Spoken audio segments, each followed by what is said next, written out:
Salut, aujourd'hui il faut absolument que je te parle du cheval explosif. Pourquoi? Comment? Je te dis tout aujourd'hui dans cet épisode. On va donc faire un focus sur le cheval explosif.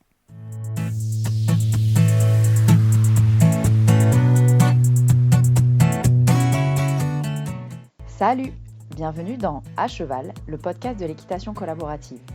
Je suis Morgane, je suis coach en équitation et j'accompagne mes élèves, peu importe leur discipline ou leur niveau équestre, vers plus de collaboration dans leurs échanges avec leur cheval. Si tu es cavalière et que tu es à la recherche de connaissances, de tips, de réflexions ou d'exos pour que ton équitation devienne plus collaborative, alors t'es au bon endroit. Dans ce podcast, je te partage seule ou avec mes invités tout pour t'inspirer et que tu puisses développer l'équitation dont tu rêves avec ton cheval. T'es prête? Allez hop, à cheval! Salut, on est parti pour l'épisode du jour. Je suis trop contente de faire un épisode focus sur ces chevaux si particuliers et si attachants que sont les chevaux explosifs. L'idée de cet épisode, elle est venue encore une fois, de conversations que j'ai eues avec des élèves, mais aussi avec des gens sur les réseaux sociaux que je ne connais pas et qui arrivent sur mes réseaux sociaux. J'aime bien démarrer des conversations quand les gens viennent me rejoindre sur mon compte Insta notamment. Et d'ailleurs, du coup, je le place ici. Tiens, si vous ne me suivez pas encore sur Instagram, vous retrouvez le lien pour me suivre sur les réseaux directement dans la description de cet épisode de podcast. Aujourd'hui, ce qui va nous occuper, c'est le cheval explosif. Je rencontre beaucoup de personnes qui ont des problématiques de chevaux explosifs. Et je le dis comme ça, parfois on parle de chevaux dangereux, de chevaux, après on peut y mettre tous les mots qu'on veut, irrespectueux, toutes ces choses-là, on l'entend aussi. Mais pour moi, les chevaux explosifs, il y a un vrai truc à se demander, c'est pourquoi ils le sont. Et d'où ça vient cette explosivité, pourquoi ils explosent. Et il y a un vrai... c'est là où je trouve ça hyper intéressant parce que c'est vraiment les chevaux explosifs, ils nous permettent de faire vraiment enfin tous les chevaux tu me diras, j'allais dire, mais ils nous permettent de faire le pont entre les trois piliers que moi je développe dans l'équitation collaborative. C'est l'émotion du cavalier, la biomécanique et la communication. Les chevaux explosifs, quand ils explosent, s'ils explosent, c'est qu'il y a un déséquilibre dans l'un de ces trois piliers. Soit il y a plusieurs raisons pour lesquelles ils sont explosifs, soit c'est des chevaux qui sont douloureux. Et j'en parlais justement, je crois, sur l'épisode de podcast que j'ai enregistré avec Julia, qui fait un témoignage sur son entrée et comment le programme Feel & Fit a changé son équitation et sa façon d'être enseignante. Elle parlait, et ça m'a vraiment beaucoup marqué, elle parlait du fait que avant de me rencontrer et avant de travailler la bioméca, elle, je sais plus comment elle le dit, mais elle pensait que tous les problèmes comportementaux étaient comportementaux, justement. Tous les problèmes d'explosivité venaient du comportement. Et elle a fait l'expérience notamment sur sa jument et elle le raconte dans l'épisode de podcast, c'est pour ça que j'ose en parler ici aussi. Elle fait l'expérience du fait que sa jument, personne lui en avait jamais trop parlé, mais en fait, elle a, grâce à Feel & Fit et aux évaluations biomécaniques que je propose, elle a décidé de faire des examens, notamment d'ulcères. Donc elle a fait un veto, elle a fait une gastroscopie, elle s'est rendue compte qu'en fait sa jument avait des ulcères assez avancés. Et donc elle les a traités. Et il se trouve qu'après ça, elle a une jument qui est beaucoup moins explosive. Plus du tout même, si j'ai bien compris. Vous pourrez aller réécouter l'épisode de podcast, mais en tout cas, elle parle plus d'explosivité. Elle a une jument qui est plus calme, plus posée, moins explosive en fait. Et donc ça, c'est vraiment ce truc qu'on oublie. En fait, on le prend rarement. Enfin, je pense qu'on le prend. Moi, ça me semble évident parce que c'est la première chose que je regarde. Mais chez les chevaux explosifs, on oublie souvent de regarder leurs conditions de vie. Et j'aime bien parler de cette pyramide de l'équitation collaborative que vous avez sûrement vue si vous avez participé, alors soit si vous êtes dans mes programmes, parce que j'en parle dans absolument tous les programmes, mais aussi dans tous les événements gratuits que je propose en ligne. Cette pyramide de l'équitation collaborative, elle part du principe que à la base de la pyramide, on a les besoins fondamentaux pour tous les chevaux. Si on veut un cheval qui est disponible à travailler, donc ça c'est vraiment le sommet de cette pyramide, la cerise sur le gâteau, comme j'aime bien le dire. Si on veut un cheval disponible à travailler ou à jouer avec nous, on a besoin d'abord que la base de cette pyramide, elle soit solide. Et la base de cette pyramide, c'est les besoins fondamentaux. Ensuite, on a une brique au-dessus de ces besoins fondamentaux sur le bien-être physique et bien-être émotionnel. Et si on a un cheval qui a mal au ventre, en fait, ça paraît assez évident. Je ne sais pas si vous avez déjà eu des ulcères gastriques. Moi, perso, je crois que j'en ai jamais eu, j'ai de la chance.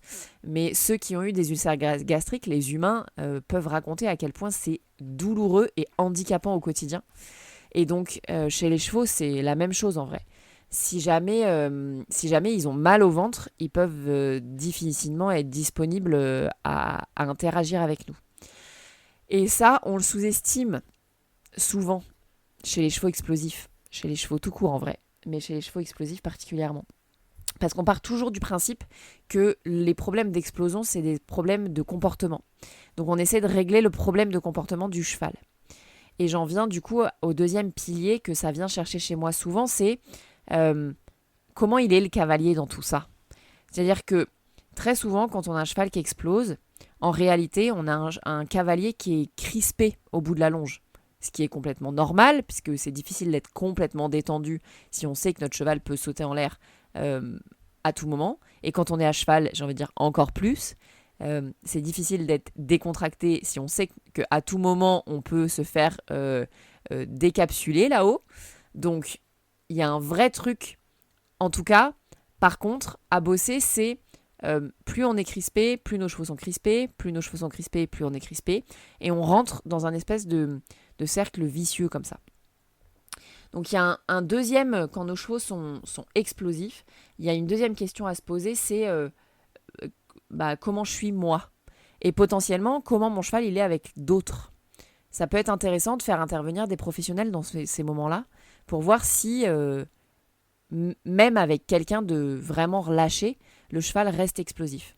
Souvent, les chevaux qui sont explosifs avec nous, en vrai, ils restent explosifs avec d'autres parce que j'aime bien parler de ça avec les personnes que j'accompagne justement sur ces sujets-là. Je parle souvent un peu de rééducation émotionnelle et comportementale. C'est-à-dire qu'à partir du moment où les chevaux, ils ont appris à exploser, ils ont appris à communiquer en explosant, ça demande une vraie rééducation de leur dire, mais tu sais, en vrai, on peut parler autrement. En vrai, si tu me dis... si tu crispes ton nez, je le vois aussi. Et ben du coup, s'ils comprennent au fur et à mesure qu'ils n'ont plus qu'à crisper le nez pour qu'on se rende compte, ou à foyer de la queue pour qu'on se rende compte qu'il y a un problème, ou qu'on arrive à créer une communication différente, et là on en vient au troisième pilier de l'équitation collaborative, le pilier de la communication, si on en vient à dire au cheval qu'il peut nous dire d'une autre manière que de sauter en l'air, que ça va pas, qu'il y a un problème, en réalité, ça règle très souvent le truc. Mais ce que je voulais dire sur ce deuxième pilier de l'émotionnel, c'est que on oublie souvent que les chevaux sont des proies, que ils ont, comme nous, mais ils ont trois stratégies de défense possibles, la fuite, l'attaque et le figement. Et très souvent, les chevaux, ils essayent la fuite d'abord. Et ils vont au bout de ce qu'ils peuvent faire dans la fuite avant d'essayer les autres. Souvent, les chevaux qui attaquent, c'est des chevaux qu'on a empêchés de fuir, souvent par des objets divers et variés, et du coup qui se mettent à attaquer. C'est souvent des chevaux qui savent qu'ils peuvent pas fuir, qui se sentent bloqués ou qui sont souvent aussi dans des petits espaces qui se mettent à attaquer. Et le figement, ça vient soit juste avant la fuite, soit juste après la fuite, soit c'est pareil, c'est une stratégie qu'ils ont mis en place quand ils ont compris que fuir, c'était pas une option. C'était pas une option possible, ou en tout cas ça leur permettait pas de retrouver du confort et de la sécurité. Donc en fait, il y a un vrai truc autour de ça qui est que on croit souvent, et moi j'entends encore beaucoup trop sur les réseaux sociaux notamment, ces notions de respect, de ton cheval il t'arrache la longe parce qu'il te respecte pas, blablabli, blablabla. Et, et en fait, moi je crois que les chevaux, ils ont besoin de savoir qu'ils peuvent compter sur nous. Et que nous, souvent, on a du mal à leur communiquer le fait qu'ils peuvent compter sur nous. Parce qu'il suffit pas de dire la main tremblotante, en stress total, de dire « Mais si, tu peux me faire confiance !» En vrai, personne n'y croit. Le vrai truc pour que nos chevaux ils nous fassent confiance, c'est qu'on a besoin de nous savoir qu'on peut gérer et de nous avoir confiance dans le fait que c'est ok en fait tout ce qui se passe et de faire redescendre la pression chez nous. Sinon on a une pression puissance 10, qu'on a le cœur qui bat à 100 000 et qu'on a tout notre non-verbal qui dit « Oh mon Dieu, ce qui va se passer ici est terrible », ça semble évident que le cheval, qu'il soit au bout de la longe ou sous nous si on est à cheval, ils se disent « Oi, oi, oi, oi, il va se passer un truc ». Donc ça demande un vrai... et moi j'aime bien aussi faire ce job-là avec les cavaliers, et souvent quand on fait ce job-là, en plus les résultats ils sont vraiment flagrants. On a des chevaux plus relâchés. On a des chevaux, j'ai même des chevaux qui n'explosent plus, clairement, et qui en très peu de temps, en quelques semaines, n'explosent plus.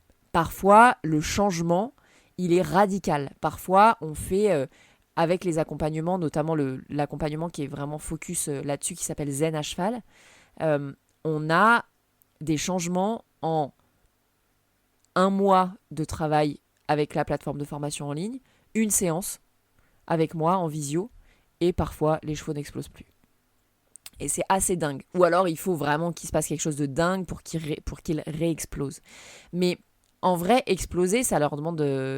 c'est compliqué pour eux, hein, ça leur demande des efforts, ça les met dans des états émotionnels, eux, aussi assez dingues, dans lesquels je pense que s'ils pouvaient, ils éviteraient de se mettre.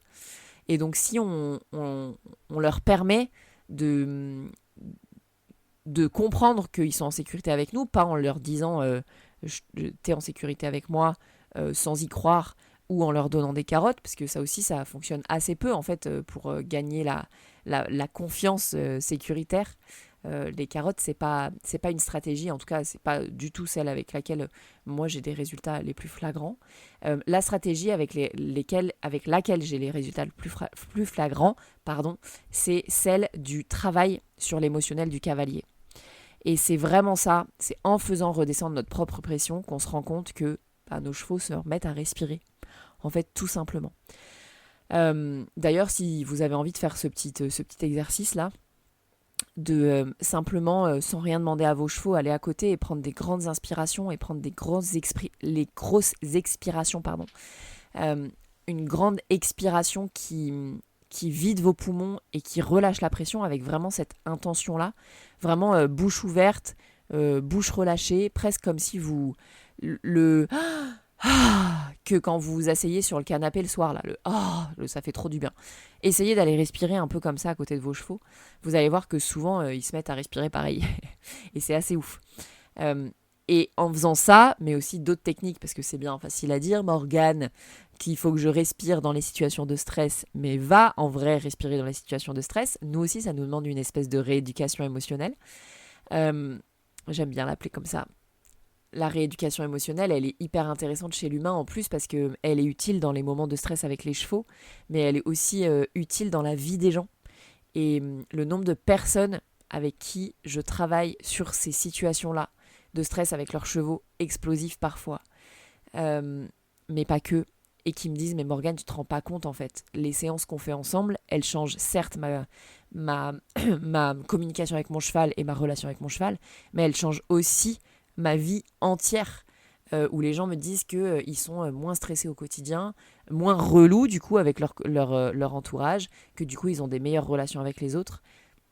Tout ça, ça a un vrai lien en vrai. Donc, travail émotionnel du cavalier permet, franchement, pour l'instant, dans 100% des cas, j'ai pas rencontré de chevaux sur lesquels ça n'avait pas d'incidence. De chevaux explosifs en tout cas. Donc si vous avez un cheval explosif, posez-vous la question de comment vous vous sentez à l'intérieur. Si vous avez l'impression d'être une cocotte minute et que votre cheval explose, c'est normal. Enfin en tout cas, il y a un lien logique. Et vous pouvez faire autrement. C'est surtout ça que j'ai envie que vous reteniez avec cet épisode de podcast, c'est que vous pouvez faire autrement.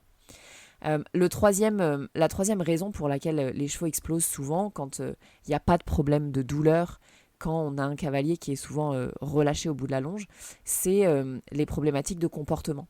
Il y a des chevaux qui ne supportent pas, qu'on ne leur parle pas subtilement. Il y a des chevaux qui ont besoin qu'on chuchote. Et nous, en vrai, en bon humain qu'on est, souvent on hurle en premier. Et c'est vraiment la métaphore que j'aime bien utiliser dans notre communication avec nos chevaux, c'est que on arrive, on dit je veux que tu pousses ton postérieur par exemple. C'est un exemple que je donne souvent parce que en équitation éthologique, c'est souvent le premier exercice que les personnes demandent. Moi, je travaille un peu autrement, mais ils arrivent et bam, ils disent tu vas bouger ta hanche. Et il n'y a pas de je chuchote, il n'y a pas de est-ce que tu peux s'il te plaît, il n'y a pas de viens on essaye. Il n'y a pas toutes ces étapes-là là, de crescendo. On arrive et on dit, bam, tu vas bouger ton postérieur. C'est un truc que je vois souvent. Et du coup, je le place ici. Il y a des chevaux pour lesquels c'est pas OK, en fait. Il y a des chevaux qui ont besoin que d'abord on leur dise, vas-y, essaye. Regarde, tu peux. Ou quoi, ou qu'est-ce. Mais tout un autre panel de communication que juste, tu vas le bouger, ce postérieur. Et c'est les explosions chez certains chevaux, elles arrivent quand on leur demande un truc. Je prends l'exemple de la hanche, de bouger la hanche, mais il y a des chevaux, clairement, par exemple, vous vous mettez à cheval et c'est plus possible de rester arrêté. Et nous, on passe notre temps à dire « mais arrête-toi, mais allez, mais arrête-toi !» Et en vrai, on n'a pas compris, même nous, déjà, le « regarde, on peut s'arrêter, c'est tranquille ». Ça, en termes de communication, ça fait une radicale différence pour nos chevaux et surtout pour les chevaux explosifs. Donc pour ça, ça nous demande aussi, nous, d'être sûr que quand on lui dit est-ce que tu peux t'arrêter s'il te plaît, notre cheval va s'arrêter. Et d'être capable de lui dire maintenant, il faut que tu arrêtes tes pieds, mon gars. Là, tout de suite, là, c'est hyper urgent que tu arrêtes tes pieds.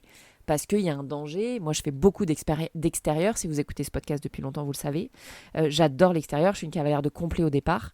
Et clairement, en complet, on a besoin de savoir que si à un moment on dit c'est stop et c'est maintenant, il faut que ce soit stop et maintenant qu'on soit en capacité de le faire. Et de savoir qu'on peut le faire, ça change tout pour nous humains et ça change tout aussi en termes de communication avec le cheval. En fait, on a besoin d'un cheval qui comprend ce qu'on lui veut. Et moi, je rencontre beaucoup les chevaux avec des problèmes de comportement que je rencontre en stage ou même sur les programmes en ligne en vrai.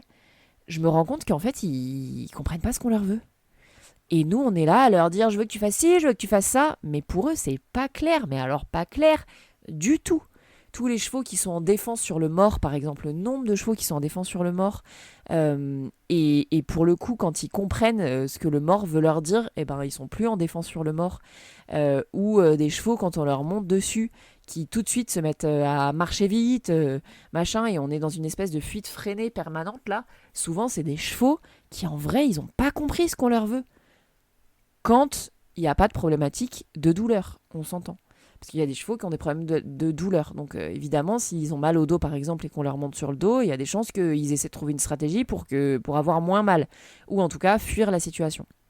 Donc on a à ce moment-là aussi des explosions. Voilà ce que j'avais envie de vous dire je suis un peu partie dans mes trucs là, mais sur les chevaux explosifs, c'est hyper important pour moi. Ces 3 piliers, ils sont fondamentaux. Je vais essayer de parler français sur mon podcast. Ils sont vraiment fondamentaux, notamment avec les chevaux explosifs. Pas que, mais notamment avec les chevaux explosifs. Et particulièrement parce que souvent, les chevaux explosifs sont plus exigeants que les autres. Et moi, j'aime bien remplacer, et souvent c'est ce qui se passe quand les gens viennent me voir sur le programme en ligne Zen à cheval, par exemple, qui me disent « Morgane, j'ai un cheval explosif ». En vrai, c'est un programme sur 6 mois, souvent à la moitié, on en vient à le qualifier d'exigeant à la place de le qualifier d'explosif. Et c'est des chevaux qui sont parfois particulièrement exigeants sur ces 3 aspects. Ils ne supportent pas qu'on soit crispé, tendu. Ils ne supportent pas qu'on ne soit pas présent avec eux. Et ils ne supportent pas quand on leur parle chinois au lieu de leur parler cheval. Donc il y a un vrai il y a un vrai truc, encore une fois, tout ça, c'est quand on enlève la douleur. Et parfois, sur des chevaux comme ça, quand on a des micro-douleurs qui viennent se greffer, en fait, c'est insupportable pour eux. Ils n'ont pas la possibilité d'encaisser, entre guillemets, la douleur ou la moindre sensation physique désagréable quand déjà c'est insupportable pour eux quand on n'est pas clair et quand on est ne serait-ce qu'à côté d'eux avec notre énergie, quoi.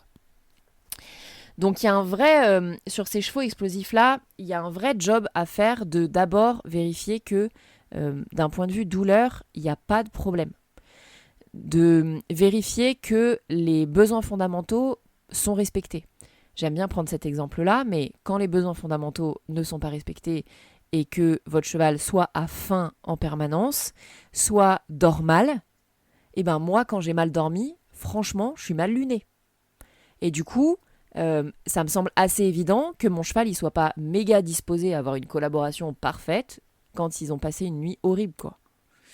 Ou qui passent quotidiennement, qui dorment pas au quotidien. Franchement, ça rend fou. Moi, humaine, quand je dors pas de plusieurs nuits d'affilée, ça me rend dingue. Ça me semble évident du coup que si les chevaux se sentent pas en sécurité dans leur environnement et qu'ils ne dorment pas sereinement, et ben ça me semble assez évident que derrière ils soient explosifs et qu'ils soient hyper à fleur de peau, quoi. Donc surtout pour les chevaux explosifs, pour tous en vrai, hein, mais pour les chevaux explosifs, si vous vous reconnaissez dans le terme cheval explosif, posez-vous la question de est-ce que ces besoins fondamentaux ils sont respectés ? Est-ce que mon cheval il se sent en sécurité dans son environnement ? Est-ce qu'il peut bien dormir ? Ça on l'oublie souvent, mais est-ce qu'il peut bien dormir ? Tous les autres besoins fondamentaux, avoir des potes, avoir l'espace de bouger, manger à sa faim, des fibres, surtout des fibres, et boire. Moi, je parle vraiment de ces 5 besoins fondamentaux-là. Ils sont hyper importants à cerner. Mais une fois qu'on a les besoins fondamentaux de notre cheval qui sont respectés, on peut, et qu'on a checké qu'il n'y avait pas de douleur, que ce qu'on lui demande ne lui entraîne pas de douleur, on peut aller checker ce truc de mais moi comment je me sens quand je suis à côté de mon cheval. Si moi je suis en stress total, et parfois c'est justifié d'être en stress total à côté de certains chevaux ou avec les traumas qu'on a vécus, et ben c'est difficile pour mon cheval de croire en moi et d'avoir confiance en moi si moi tout mon corps entier lui crie à tout moment que on est en train de mourir ou que on risque de mourir. Ça va être compliqué pour mon cheval de se sentir en sécurité à côté de moi ou sous moi encore plus. Imaginez que vous avez une espèce de boule de nerfs sur le dos là qui est tout le temps en train de, avec tout son corps, de vous dire oh, mon Dieu, mon Dieu, mon Dieu, mon Dieu, ce qui se passe est horrible, oh, mon Dieu, mon Dieu. C'est impossible de se relâcher là-dedans. Et donc chez certains chevaux on a des explosions qui arrivent à ce moment-là. Et le troisième truc, c'est les défauts de communication. En vrai, j'ai regardé une démonstration d'un professionnel reconnu dans le spectacle il n'y a pas longtemps, là, il y a quelques jours, qui disait qu'on n'est jamais assez subtil pour les chevaux. Et je crois qu'il a vraiment raison là-dessus. C'est-à-dire que je crois que des fois, on croit qu'il faut tirer un grand coup sur notre aine droite, alors qu'en fait, quand on a pensé qu'on avait envie de tourner, déjà notre cheval, il a compris. Et du coup, remettre en question notre façon de communiquer, c'est hyper important. Et faire un cocktail de ces 3 trucs, de comment je fais en sorte que mon cheval il compte sur moi, comment je communique à mon cheval qui peut compter sur moi, comment je m'assure que mon cheval n'ait pas de douleur et que les réactions qu'il me propose là, c'est pas des réactions de douleur. Tout ça, c'est des questions à se poser. Et comment je communique avec mon cheval. Donc, 3 piliers, comment je me sens à côté de mon cheval ou sur mon cheval. Est-ce que mon cheval fonctionne de manière optimale ? Genre, est-ce que son fonctionnement est en train de me dire que peut-être qu'il a mal ? Ou est-ce que son fonctionnement, il est hyper OK pour ce cheval-là ? Ça, c'est vraiment un des piliers qui est hyper important et que moi, je transmets avec la biomécanique dans l'équitation collaborative. Et je trouve qu'on ne nous transmet pas assez. Mais on a vraiment besoin de clés qui nous permettent de dire mais là mon cheval il a une locomotion bizarre aujourd'hui, peut-être qu'il a mal quelque part. Franchement si on était capable de repérer ces signaux là, je crois qu'on s'enlèverait 80% des problèmes. Et j'en parle régulièrement avec des ostéopathes qui sont de cet avis là. Les problèmes comportementaux souvent ils arrivent soit d'une incompréhension, soit d'une douleur. Les chevaux répondent à une douleur en premier et ensuite ils appréhendent cette douleur là quand on leur demande ce même exercice. Mais bref, je m'éparpille. Ce que je voulais dire, c'est les 3 piliers auxquels on peut faire attention quand on a un cheval explosif et qu'on a besoin de remettre en question en vrai. C'est tout ce qui est fonctionnement du cheval et fonctionnement physique, psychique, émotionnel. On peut aller explorer aussi notre propre fonctionnement physique, psychique et émotionnel. Et comment on communique avec les chevaux. Est-ce que la façon dont moi je communique avec mon cheval est adaptée à mon cheval, au cheval que j'ai en face? Ou est-ce qu'il a besoin de plus de subtilité, de plus de clarté, par exemple, ou de plus d'une posture plus sûre? Parfois, quand on n'est pas sûr de ce qu'on demande et qu'on est en mode, s'il te plaît, vouvoiement de notre cheval, ou qu'on considère notre cheval comme une petite chose en porcelaine, en vrai, ça crée plein d'incompréhensions et notre cheval, il est en mode, bah, vas-y, enfin, genre, on va vraiment à droite ou c'est moi qui décide? Parce que, tu vois, décide-toi. C'est soit tu me dis on va à droite et à ce moment-là, on va à droite, soit, s'il te plaît, pourrais-tu un jour, quand tu veux bien, peut-être, machin, nanana, peut-être on ira à droite. Et ben, moi, clairement, vous m'avez perdu au premier, s'il te plaît, si tu veux bien, pourrait-on, s'il te plaît, quoi. Donc, il y a un vrai truc comme ça chez les chevaux aussi, est-ce que notre communication, elle est assez claire, assez franche, et est-ce que notre cheval fonctionne correctement de base.